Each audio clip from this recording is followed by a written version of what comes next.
réalisation idéale, ce serait, pour moi, ce serait d'avoir, déjà d'être un petit peu plus nombreux dans la CPTS, pouvoir se répartir des secteurs et pouvoir avoir des référents de secteurs aussi au niveau des CPTS pour pouvoir être plus proche de certaines populations, pouvoir prendre plus de temps pour ces populations-là et pouvoir remonter beaucoup plus facilement les problèmes, quoi. Avoir vraiment des référents territoriaux, faire un peu plus l'entonnoir, quoi. Parce que finalement, nous, les coordinateurs, on a une vue d'ensemble sur tout le territoire de la CPTS. Mais en fait, dans l'idéal, il faudrait que chaque année, on prenne chaque Comcom, finalement. Et puis, mais bon, faut tout faire en même temps. Donc, après, les recours pourraient être facilement les élus, hein. Les présidents de communautés de communes pourraient facilement être, eux, notre porte-parole des usagers, de la population, sur les besoins, ce qui manque, parce qu'eux ont la première visibilité sur leur territoire. Donc les référents, je reverrai largement les présidents de Comcom. Après, on a quand même des bons liens avec les élus. Bon, malgré tout, ils veulent quand même faire évoluer leur secteur. Donc, c'est sûr qu'au niveau de la santé, si on peut faire des choses pour eux, je pense qu'ils sont quand même assez friands.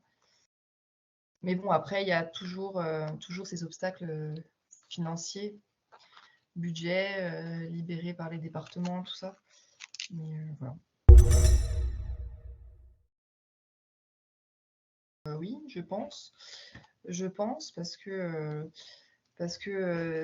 si les professionnels libéraux ne jouent pas le jeu, en fait, de prendre un peu plus de patients, de, de faire de la téléconsultation, de la téléexpertise, des choses comme ça. Si chaque professionnel continue à travailler comme il travaille depuis 20 ans, je pense qu'on va droit dans le mur, parce que de toute façon, à des certifications médicales, on y est. Donc, il va forcément falloir changer un petit peu nos manières de travailler. Donc, il faut que les professionnels proposent d'autres choses.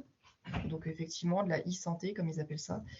Et la population sera forcément impactée dedans parce que certains territoires un peu plus âgés ne se lanceront pas dedans. Mais après, est-ce qu'entre voisins, on ne peut pas s'entraider aussi pour faire de la téléconsultation? Est-ce qu'en voisin, on ne peut pas s'entraider pour emmener telle ou telle personne à son rendez-vous chez le médecin ou chez un spécialiste?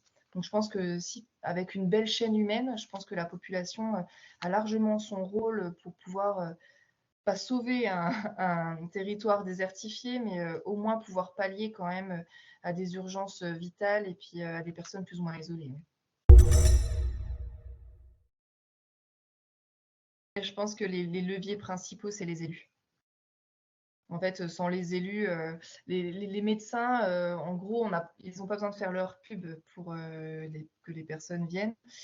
On a quand même, maintenant, les médecins se renouvellent quand même. Les médecins jeunes ont déjà cette mentalité de travailler ensemble.